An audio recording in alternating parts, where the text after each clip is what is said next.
Hey, good evening, everybody. Sunday evening, 8 o'clock. That means it's time for OpenMicVO. I'm Graham Spicer, and I'm really glad that you're here with us tonight. Uh, these Sunday evenings, we set aside an hour and just get together and talk as a community about subjects that are of interest to us as voice actors. Tonight is an open topic night. It means any questions at all with regards to the voiceover business or performing voiceover or technical issues with your home studios. Anything at all is more than welcome tonight. Just the quick ground rules. The first one is please keep yourself muted if you're not actively participating in the conversation. I definitely don't want to discourage you from participation, and feel free to unmute yourself at any time if you'd like to contribute to the conversation. However, if you're not actively contributing, please hit the little microphone icon, which is in the lower left-hand corner of your Zoom meeting ID window, and that will mute you, and then just click it again, and that unmutes you.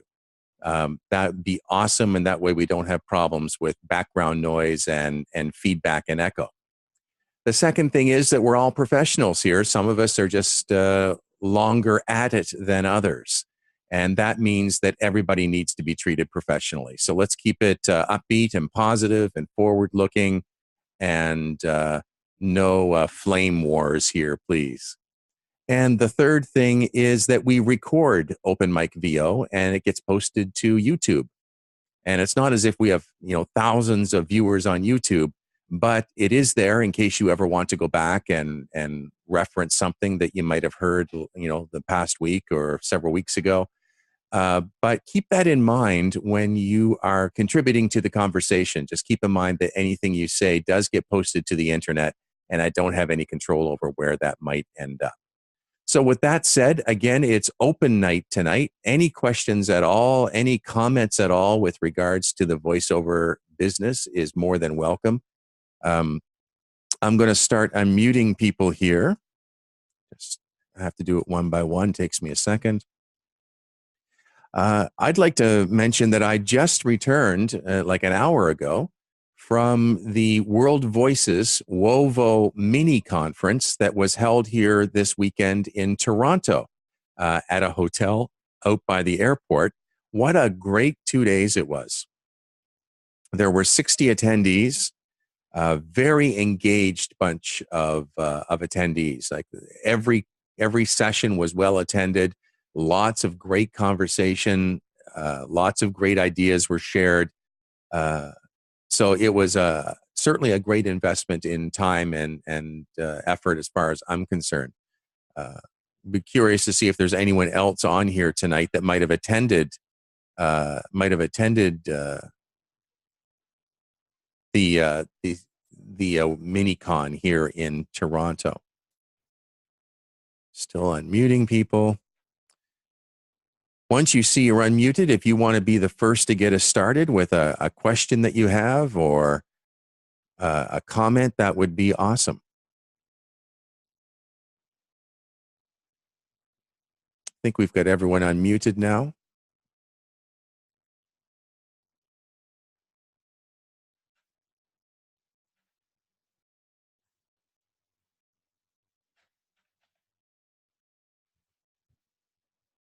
Who wants to get us started with the first question, first comment?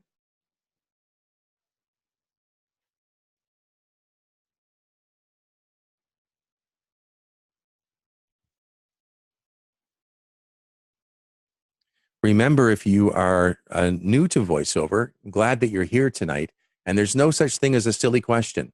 Don't hesitate to ask a question that might be on your mind, and we promise we'll do our best to answer it seriously and sincerely. So don't feel intimidated and scared to ask a question that you might have.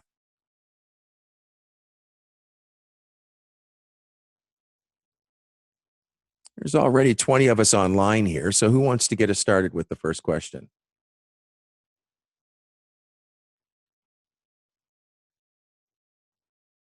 All right, I have a question for you.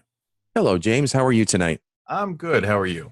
Doing great. Thank you. Actually, that's part of my question. I didn't get to talk to you since you had that awful virus or whatever it was, and you had those 2 gigs that you had to do that Monday. How did it go? I managed to croak my way through it. The first one was very short, and I was able to, I don't know how I managed to get through it, but I did. The second one actually required a bit of gravel, a bit of grit in my voice. So it almost helped a little bit, but it was crazy. And I still have a cough.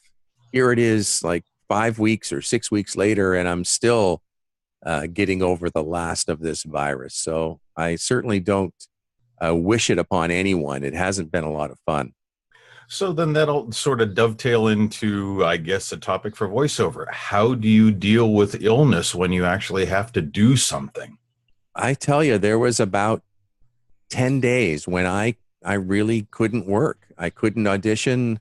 I did, as I said, croak my way through a couple of jobs, but really at the end of the day, I shouldn't have.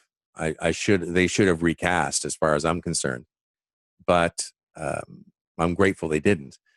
But I don't know what else to say. I mean, Do you find clients would be tolerant, say, I'm not feeling well, could we record on a different date? Are they on such a tight schedule, and is the money so involved that they couldn't make accommodation if they really wanted you?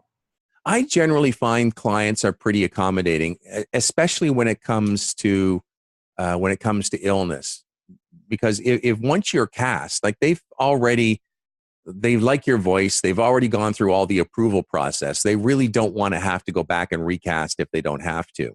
And if you say that you're feeling ill, if it's a day or two, that's one thing. But if it's something like what I went through with that terrible virus, it was 10 days. And I don't know too many clients that are going to be able to afford to, postpone something by 10 days before they can record it. Sorry, just unmuting some new people that have joined us here. Who else has got a question for us tonight? It's open topic night, which means anything with regards to voiceover. It can be performance related, business development, running your business. It can be technically oriented, something about your home studio that you've got a question about. Any topic at all is welcome tonight. Hi, Graham. Got me? Hey, Gary. How you doing? Doing fine. Thank you. Got a little, we're enjoying a little cool down here in the Northeast. Yes, it's been cool for a little while now. It has for quite a while, actually. But anyway, that aside, hey, it's my understanding that Audacity is bringing on punch and roll. Now, for the limited amount of what I know about punch and roll, my understanding is that you can stop in mid-sentence, back up, and just start all over again, or go right back to where you messed up your recording. Just trying to get some feedback about the Audacity part of it, getting the punch and roll, if anybody knows about that, and if that, in fact, is the correct way to use that. Fantastic. That's a great question, Gary. And I know that there's some people online with us tonight that know a fair amount about punch and roll. Stephen, I see you're on tonight. Maybe you can give us the quick, 90-second primer on punch and roll and how it works. And Stephen, maybe you've heard whether it's going to be whether this rumor about Audacity adding punch and roll is true or not.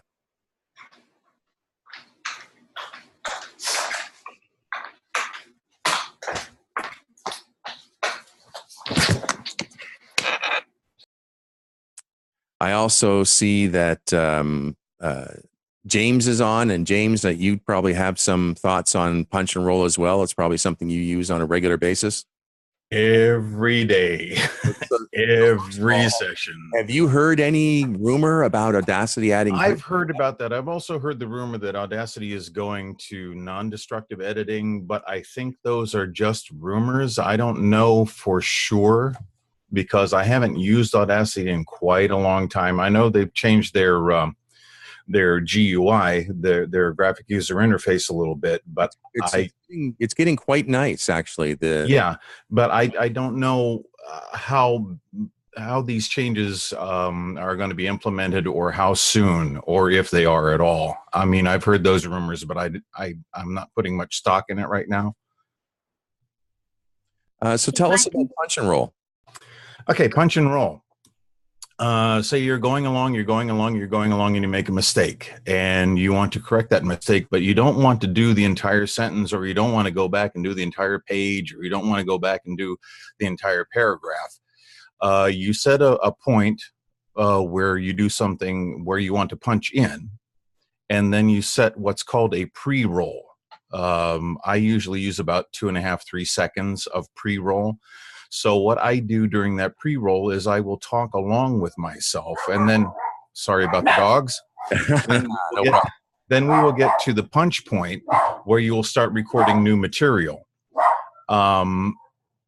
So generally what I do is I find a logical place to go back to, like the beginning of a sentence, or sometimes, and I'll get in trouble saying this, but I can actually punch in a syllable.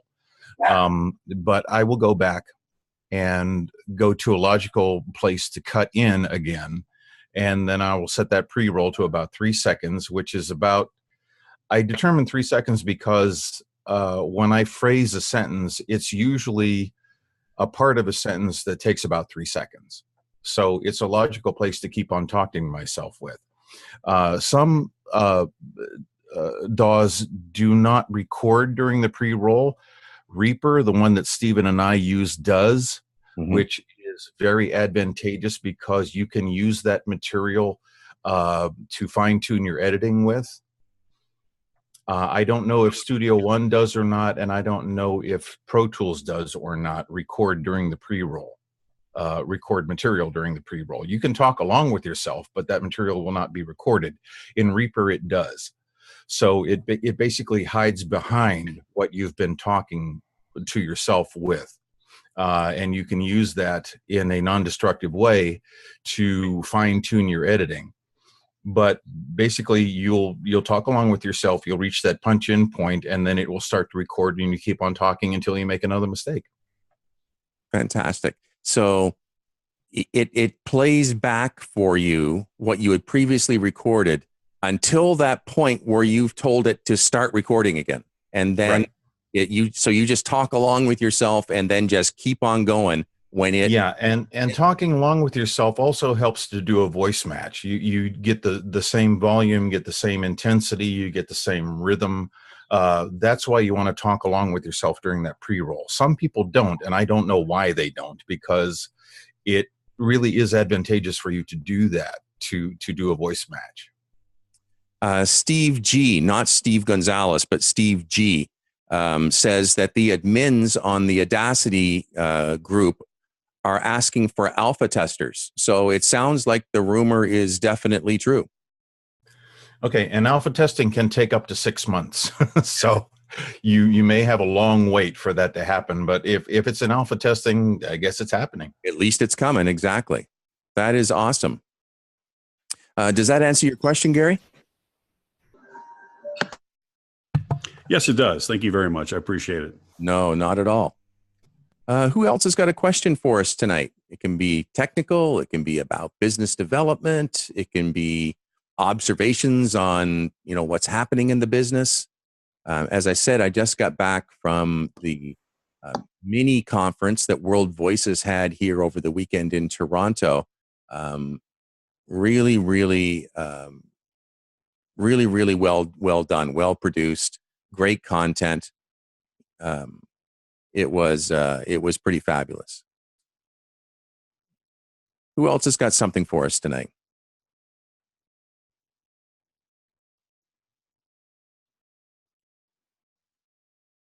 And remember, I don't want those of you who are new to the business to be shy. Please ask any questions that you might have, and we'll, as a group, do our best to answer it for you.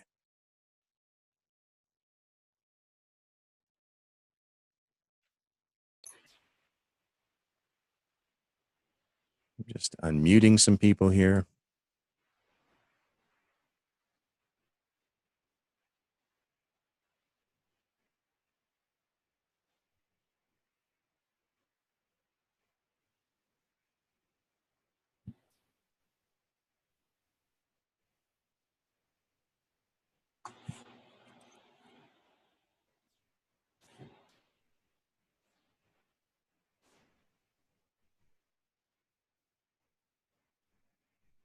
There's quite a number of us on here tonight. Somebody must have a question or an observation. Graham, I had a question. Hey, Paula, how are you tonight? Good, I'm good. Thanks for I was just I was just curious about that the mini WOVO conference. Is it the format the same as the other the big WOVO conference? I actually haven't been to the WOVO conference, so I'm not real sure how it's all set up. Can you tell us a little bit about it? Yeah, the format is largely the same. It's just done on a smaller scale. The full WOVO conference that's held in Las Vegas, it's being held this year in November, tends to be, I think it's Thursday night, Friday, Saturday, Sunday. So it tends to be, 3 full days. And it actually goes into Sunday, well into, it's not like it ends at noon on Sunday. They actually have programming going right through until dinner time Sunday evening. But there's conference sessions that there's a stream of presenters that are talking about presentation. The actual craft of voiceover. There's people talking about the voiceover business and assisting in that area. There's often voiceover improv classes. It really is quite well done, considering it's a non-profit organization, and the conferences have to self-fund themselves. They're really a pretty good value because it's inexpensive to attend, and the one in Vegas is really quite inexpensive because it doesn't cost that much to attend. I think it's $295. And then it's in Vegas. So, from most places in North America, getting to and from Vegas by airfare is low. And the hotels in Vegas are generally cheap. Like they hold the event at the Tropicana each year. And I think the hotel rooms are like $99 or $109 or something like that typically. So it is a fairly affordable alternative to something like VoiceOver Atlanta, which can be quite pricey by the time you add up all of the expenses involved. Thank Did that you. answer your question, Paul? Yeah, it sure did. Thanks. You're welcome.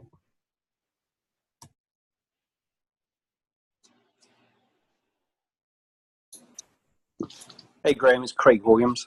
Hey, Craig.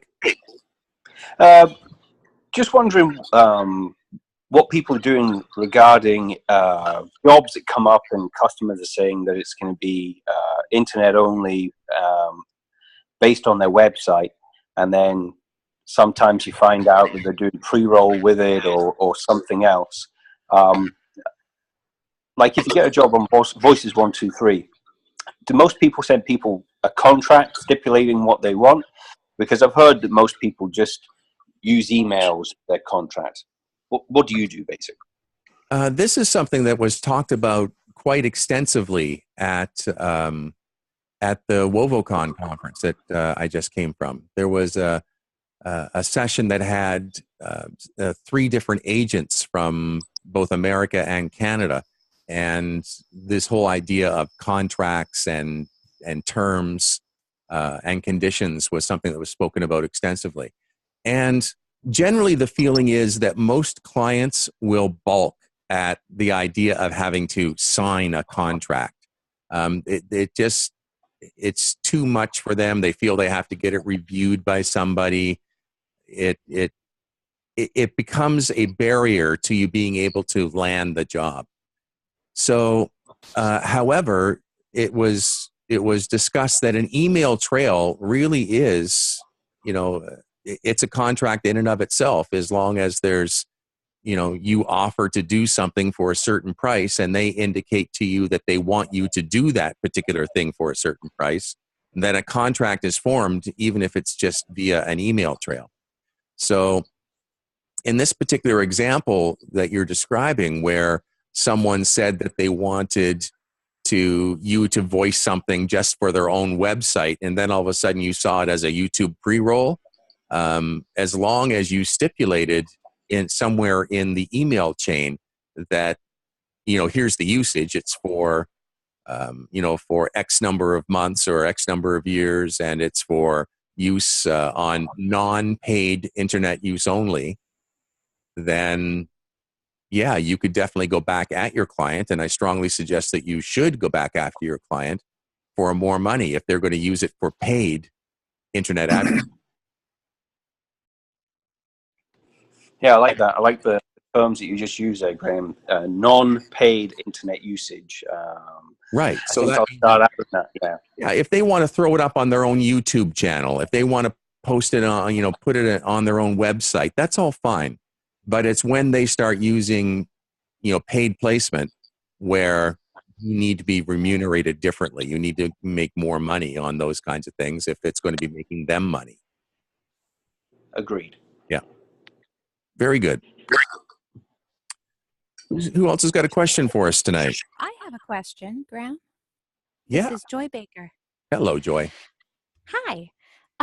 So I was at a wedding yesterday, and there were 3 techies at my table, and one of them works at a place where they do the software for implanted medical devices and non-implanted medical devices.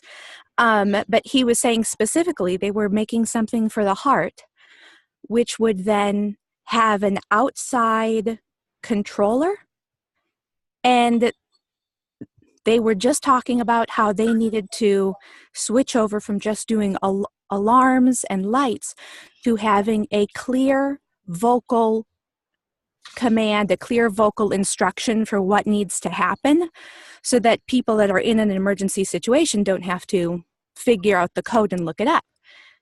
Now, so he asked for my business card, and he was going to give it to his boss when they need a voiceover.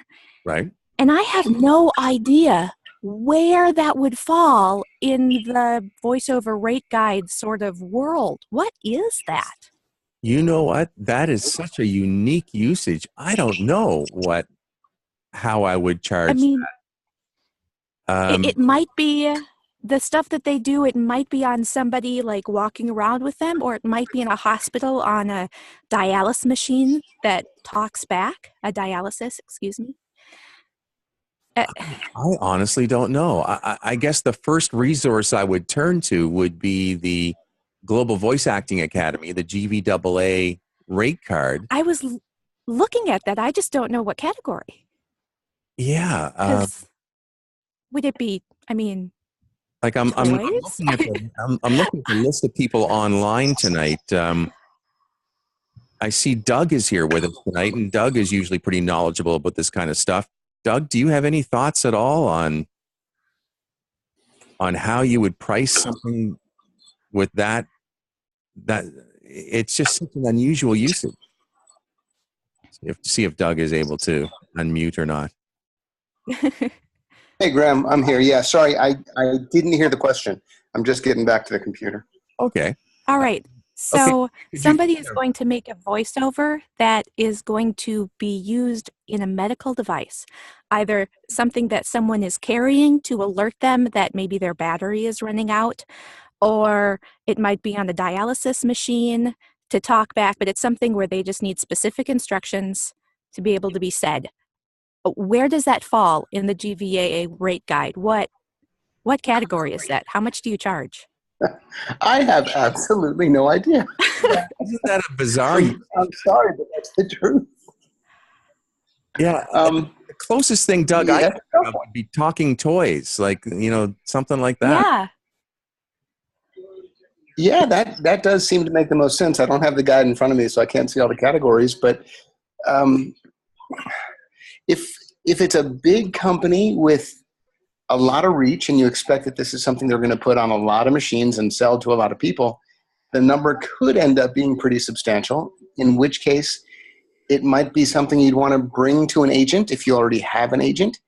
If you don't have an agent, it might be the kind of thing you go to a prospective agent with, because they love when you bring them work. There's nothing wrong with that. But as far as a specific number, I do not know. Okay. Yeah. Thanks so much, Doug. And I agree that if it's a startup, then obviously they're going to have a considerably different budget for this kind of thing than, Right. Some huge pharma company that, that wouldn't blink twice at paying, $5,000 for the voiceover for this medical device. It's a bizarre one. I don't know. I do know that the GVAA, I think that there's an opportunity for you to send in questions with regards to rates. That's on the rate card page, and maybe you should send it off to them and see if anyone there has any thoughts on it. Yeah, because from what he was saying, it will be the first time that they're thinking about moving into that. They were talking about how they needed to redesign all of their speakers so that they wouldn't just buzz, but would be able to do speech. So I think it would be rather important to give them something that would be standard for the industry, to give them an idea. So if we could know what that is, that would be nice. Well, thank you. Joy, if you do get some advice either from an agent or from someone at the GVAA, and I know that you're on and off here on Sunday evenings on a fairly regular basis, let us know next time that next time you check back in. I'd be really curious to know what the pricing came out at. Okay, well, we'll see if anything happens. Fantastic. Thank you so much, Joy. John Connery's asking, does anyone have any thoughts about services like Gravy for the Brain? And for those of you who don't know, Gravy for the Brain is this, it's an English-based website that has lots and lots of online training for voice actors, performance, technical, all kinds of stuff. It's really quite a good service, Gravy for the Brain. So it's a great service with a very unfortunate name. But apparently Gravy for the Brain coaches people through to making your own demo. In light of the fact that most mentors advise against making your own demo, does anybody have any thoughts on, using a service like Gravy for the Brain and having them kind of talk you through having a demo produced, doing it yourself?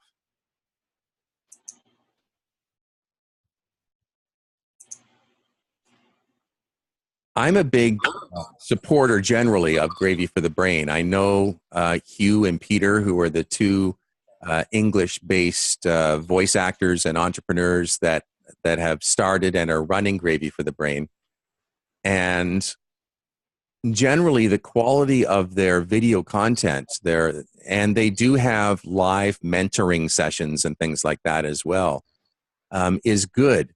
But I'm still really antsy about having people, especially people who don't come from a radio background and maybe have some knowledge of production. I think you're treading in dangerous waters, even if you're being instructed by Gravy for the Brain in self-producing a demo. Does anyone else have any thoughts on this?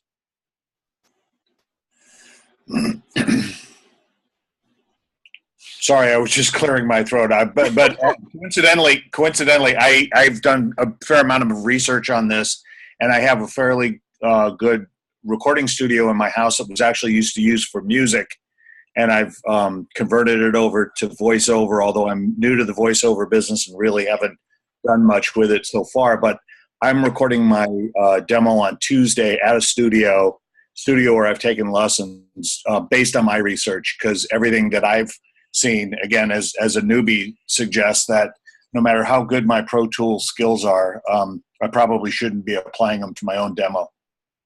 And, there's a certain aspect of objectivity. When we're producing our own demos, we don't exactly have the ability to look objectively at either our performance or the production values. And as you say, John, even with extensive Pro Tools knowledge and an extensive music, stock music library and sound effects libraries and all that stuff, even then, it's kind of like, does the doctor perform his own surgery? No, there's a reason why he doesn't do that. And I tend to recommend against someone producing their own demo. So hearing that you, even with all of the resources you have available to you, have decided to go to a different studio and have it recorded with your coach present, I think it makes a lot of sense to me. I think that's Right. That's well reasoned. Hey, And- Graham, if I could add something to that. Hey, Doug. I agree with what both you and John said. I don't know much about Gravy for the Brain, so this is not directed at them in any way. But I think one of the things that people sort of forget when they decide to do their own demo, even if they have the Pro Tools skills and they can self-direct, which is tricky, but if they can self-direct well enough to have that objectivity that you were talking about that's so tough to come by. Mm-hmm. The bigger issue for me is that especially people newer to the industry there's so many intangibles that they're not aware of. What should be on a demo? Simple things like how long should a demo be? What copy should I use? What's in demand these days in the voiceover world? That working with someone who either produces demos regularly, that you have a lot of good recommendations from or about, or someone who works in the specific field you're talking about. If you're doing an animation demo, you want to work with an audio producer who works in animation. If you're doing a commercial demo, you want to work with somebody who produces commercials all the time or promos or whatever it is. Those people really have their ear to the ground with that specific industry and can help you immeasurably in making sure that the content on your demo is appropriate. And that's something that very few people can do on their own. Mm-hmm. I think that's good advice, and I wholeheartedly agree. Anybody else have any comments or thoughts on that? Or does anyone else have a new question that they want to bring forward?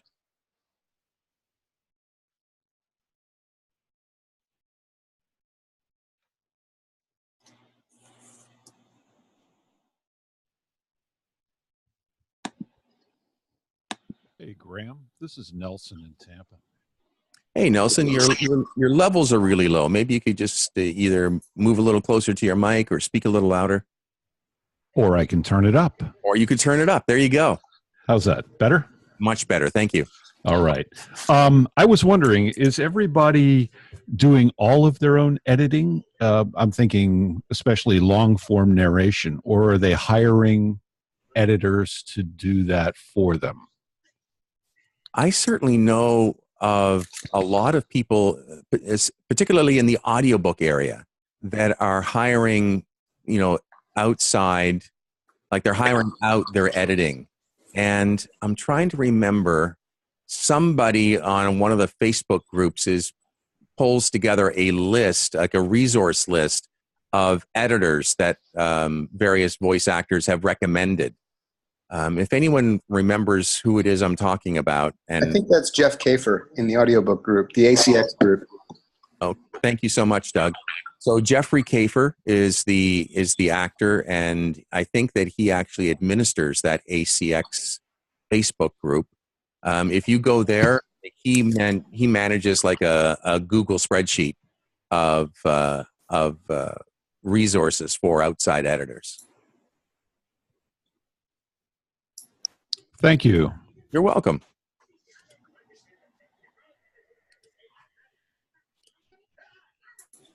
Who's got the next question for us?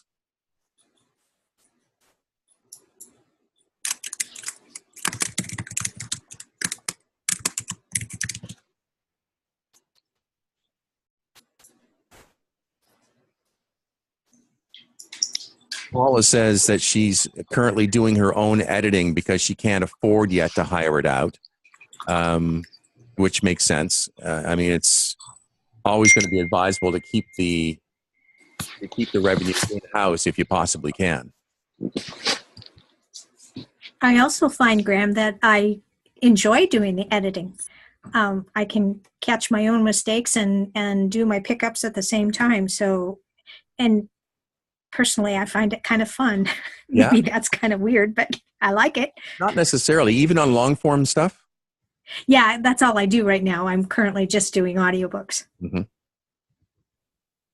I find it cathartic.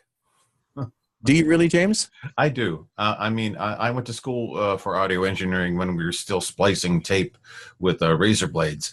And digital recording is so much easier to edit. But I really kind of find it cathartic after spending a whole day in the booth and just, ruining my voice, not ruining my voice, but, talking to myself for a long time. And then, listening back is sometimes not a pleasurable experience.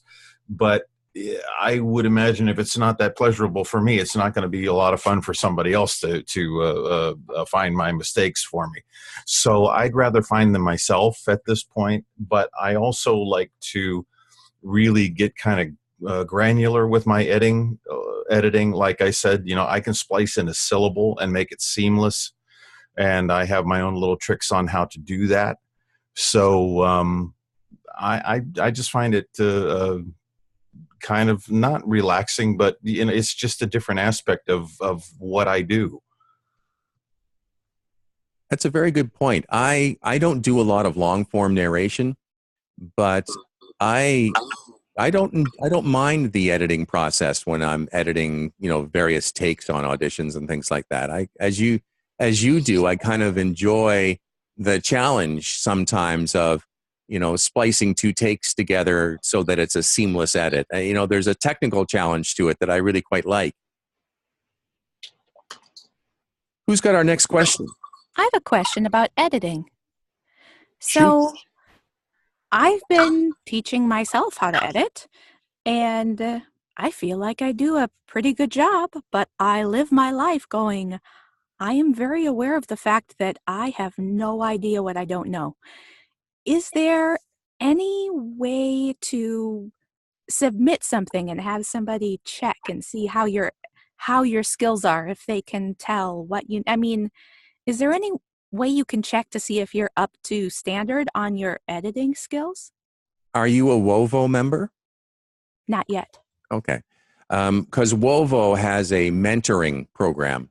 And I think that would be a good question for you to ask a mentor if you did join World Voices and found yourself a mentor. I'm sure that they would be glad to help you with that. George Whittam, georgethetech.com. Yes. He has a service where I think he charges like $29 or $39 or something like that. And he will review your audio file, not just for editing mistakes or editing commentary, but the entire file with regards to the audio quality. And he'll point out any deficiencies that he hears. I've always thought that was mainly for the studio. I hadn't considered using it for editing. Although he would be glad to help you with editing commentary as well. Okay. Absolutely. Joy, what DAW are you using? Reaper. You're talking my language. Yep. We should True talk. believer. We should talk. That would be awesome. I love Reaper. It's wonderful. It certainly is. You guys can use the chat box and you can exchange. This is sort of like phone sex. Yeah, you guys take this offline, okay? I don't know more about it. A lot of heavy breathing going on. Yeah. No, use the chat box, and that way you can confidentially share your email addresses. Who else has got who's got our next question or next comment?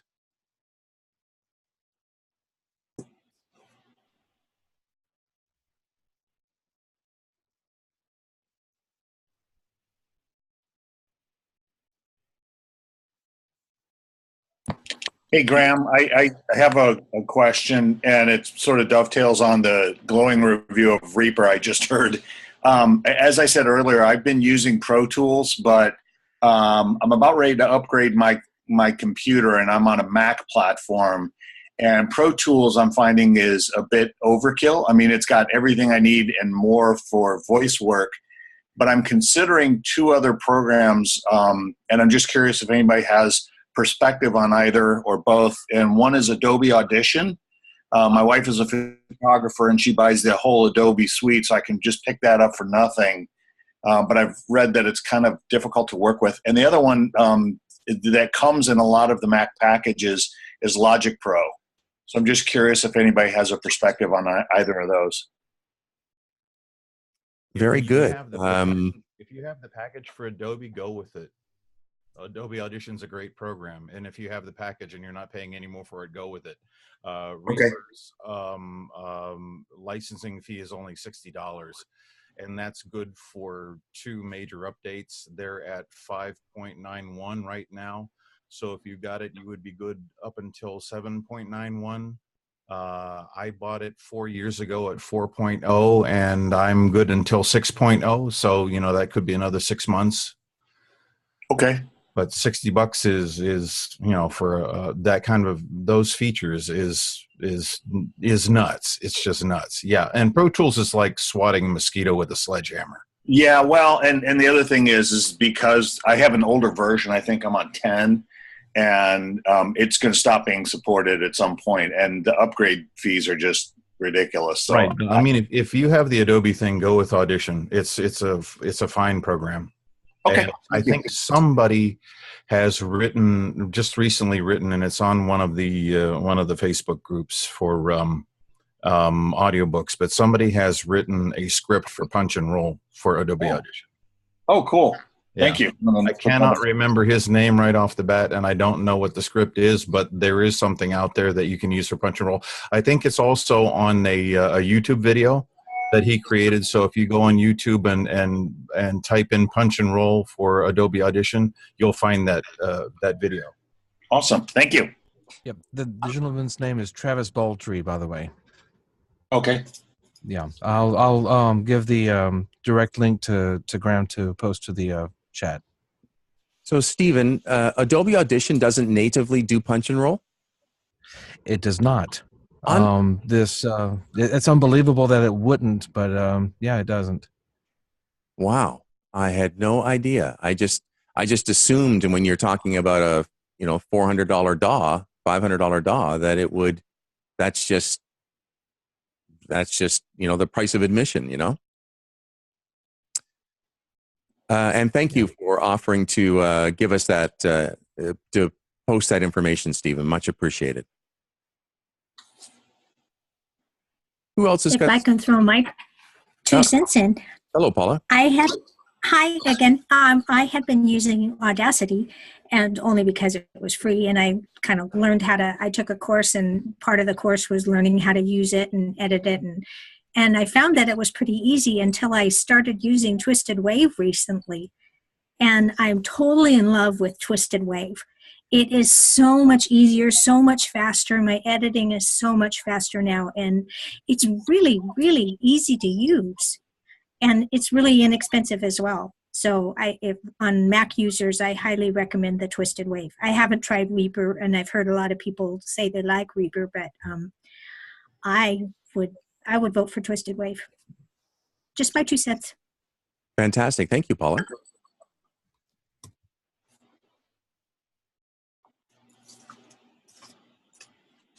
What is our next question? Who's got the next question?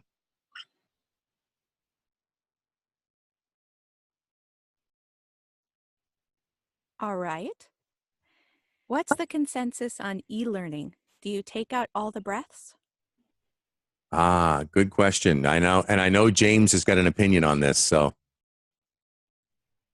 for e-learning, I would, because I don't know whether you listen to a lot of e-learning or not, but I would defy you to even try to find a breath in people who are actually doing it. Now, that's completely different than doing audiobooks or doing really, really long-form narration. But even in long-form narration, if you watch things on the Learning Channel or things on the Science Channel or something like that, hour-long programs with just narration underneath, you will not hear a breath.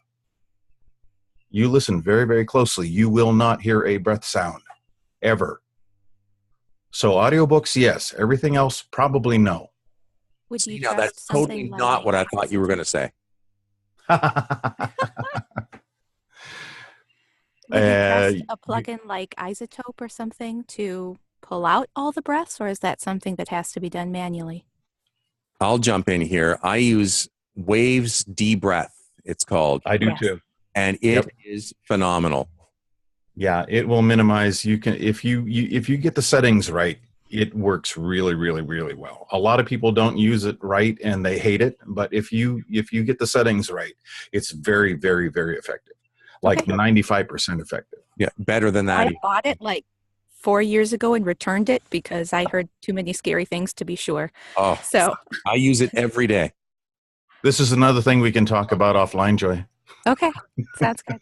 I use it every day. It's an essential part of my workflow. Anything longer than 30 seconds, I use the breath. And I have no problems with, some people, if you use it too aggressively, it cuts off the beginnings or ends of words, which is totally unacceptable. But if you use it Just like gating. Yep. and you can offset how quickly it starts and how long it holds on to the gate before it opens back up again, it works flawlessly. So, Hey, Graham, if I could just add one more quick thing. This is Doug. I think James's idea as a default position is great. Take out all the breaths. But I think it's equally important every time you start working with a new e-learning client to ask them what they prefer, because you never really know when one of those clients is the kind who likes the breaths left in. And by the way, if anyone uses Pro Tools, the strip silence feature, it's not a plugin, it's just one of the features that comes in the program, is incredible for removing breaths. That's basically kind of a noise gate though, right? It is, but you can set it with great precision, so it works. Does it leave a little bit of room tone in there? It depends. It depends how tightly you set it. I use it all the time, and it did take a little while to learn it. I've been on Pro Tools for 15 years, and strip silence is a little bit of a challenge in the beginning. I think like deep breath is too. But once you get it down, it works really well. Is it one of those things where, because this is a curiosity to me, where you have the strip silence thing, is there going to be a music soundtrack or something behind it, or is it just a vocal submission? Is it just going to be just the voice played? I use it. I'm not sure if you could use it with the music. I use it on only my voice track. Right. But what I mean is if it goes into full production with something else, say, a narration for a documentary or something like that, stripping that away and all that kind of stuff and leaving those holes is fine because there's other kind of sound that's going to cover that up. But if it's a total just voiceover and it's sort of just stripping away those sounds and leaving silence, basically, it's almost like using a gate and just having a pumping effect. So it's a little bit disturbing to listen to. It could be, you're right. I think part of the consideration then is how good your room is. Right. The better your room is, the easier it is to use a program like that. Right. And basically what I do in Reaper is if I'm editing and I do have those silences where it's just dead quiet, I splice in room tone. Yeah, and you can do the same in Pro Tools with what they call the special paste feature. Right. Yeah. John Connolly asks, how about instead of removing breaths, you just pull it, you just reduce the level of them all by like minus 12 dB or something like that? Yeah, that works too. I do a bunch of different things depending on the project and depending on the client's preference. Sometimes I shorten the breaths, taking out the middle of it, the loudest part of the breath, editing what ends up being the beginning of the breath and the end of the breath together with a small crossfade. Sometimes I also then lower the volume of that half breath. Sometimes I leave the full breath in and lower the gain on the entire breath, if that's going to work for the performance. And sometimes I take them out completely and then remove about half of the blank space that's left. And that usually, it's a good starting point, that usually leaves you with a fairly natural sounding pace. And that's all part of the editing process too, is, pacing it the way that you would actually want to or like to listen to it, rather than just removing those things and closing that space up. Yeah, there is some art to it. You're right. Mm-hmm. James or John is also asking favorite de-esser and declicker plugins. Does anyone have any opinions on this? Graham, I'm a big fan of Waves. I think you mentioned them earlier, and I know they actually have a number of fairly reasonably priced de-essers and so forth for vocal use. I find them to be pretty reliable. I've used them in Pro Tools before. Mm-hmm. Yeah, and you want to monitor those things because the $99 de-esser will be on sale for $29. Exactly. Yeah. The other thing too, there's a free one called Lisp.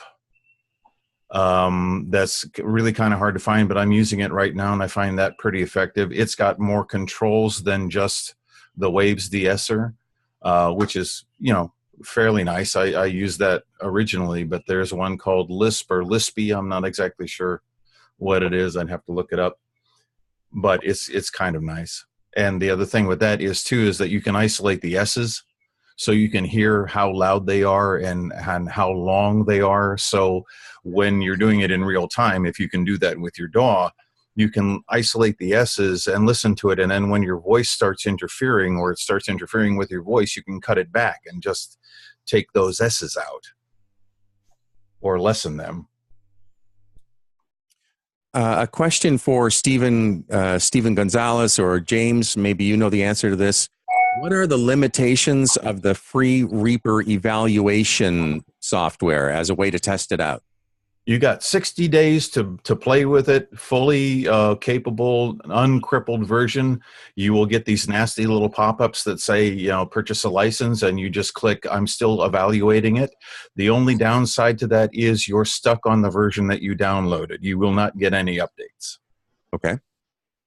But it is fairly inexpensive, though, right? It's $70 or something like that. $60 licensing fee. Right. And if you go past your 60 days, I had my licensed version on one computer and then I switched the computers out and I downloaded it again, but I didn't move the license over. And all that happens is you have to wait a certain 5 seconds for while it's telling you really should pay for this. And I'm like, yeah, I'm sorry, I need to go find that number. And then you can use it. It's totally uncrippled. I think I did that for 100 days. I mean, it was well past the 60. Yeah, and you can put it on as many computers as you want. You get a little file that Reaper looks for that says, okay, you've paid for this license, but you can put it, I've got it on 3 computers with 1 licensing fee.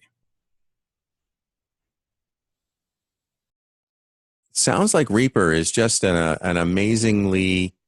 I love Reaper. Okay, that's a promo worthy quality there. Either that or horror film. I don't know. Reaper, me like Reaper. Ladies and gentlemen, James Romick. Yeah. We have time to slip in 1 or 2 more questions. Who's got something for us? Hi, Graham. Hey, Pat. A question. I had just purchased the plugin, the Deep Breaths. Yes. Is it only good on the computer I download it for? Waves. I'm trying to think of the way Waves recently, like in the last year or 2, changed the way they apply their licenses.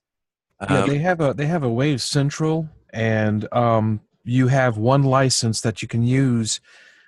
If you transfer from one computer to another, you must transfer the license from the existing computer to the cloud, to the Waves cloud, and then on the new computer, install Wave Central there, and then pull the license from the cloud to that computer.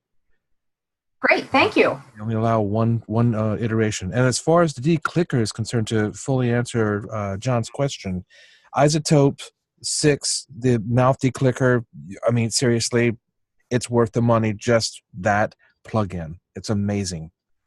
It really is. I use, in addition to Debreath, that Isotope mouth declicker plugin I use. Yeah, in fact, Don Barnes, who is the Isotope guru, I guess, for the voiceover world, has a video out there somewhere. I don't know if it's on YouTube or if it's on one of his Facebook live broadcasts or whatever, that compares the isotope 5 declicker to 6's mouth declicker, and it's just so much more efficient. It's written specifically for vocals, as opposed to declicking, say, an LP that you might have from the vinyl era of audio. It's wonderful stuff. Wonderful stuff. So I'm waiting and crossing my fingers for an Isotope RX6 sale, because I know they crop up once in a while. But if I get that, I mean, it has the declicker. I know it also has de-esser, debreather. Are they good in all of those, or is it really the declicker and you should maybe get the waves or something else for the other plugins? It actually doesn't have a de-esser. Really? Yeah, it tends to be more restoration type plugins rather than something like a de-esser, which is more of just a standard like an equalizer. So I'm quite certain it doesn't have a de-esser. You're right, it doesn't go on sale very frequently, but you can buy just a small assortment of the plugins for, I think, $129 or something. Maybe someone can do do a quick internet search to see if the mouth declicker is included in that smaller set of the plugins that they sell for like $129. I'm looking now. They have the declick plugin, but they don't have the mouth declick. Okay. So really you have to spend the $299 then for the full RX6 standard package. Quick question. I know you need to go. On Audacity editing process, where should I use my waves debreather? I know that's something I should know, but I don't. I'm trying to find that out.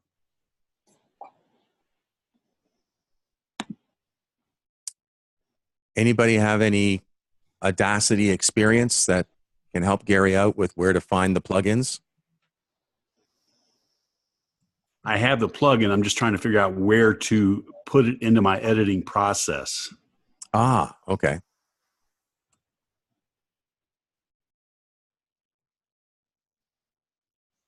I think that's a question that, whether you're using Audacity or whether you're using any other DAW, that, as far as where to do it in the process would be the same.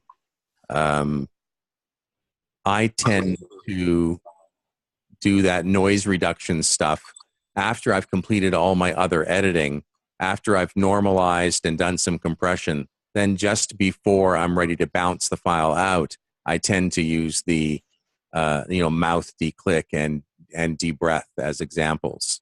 Good. I appreciate that feedback, because that's exactly what I do. Yeah, I tend to do everything else first and then just do those final noise reduction things at the end.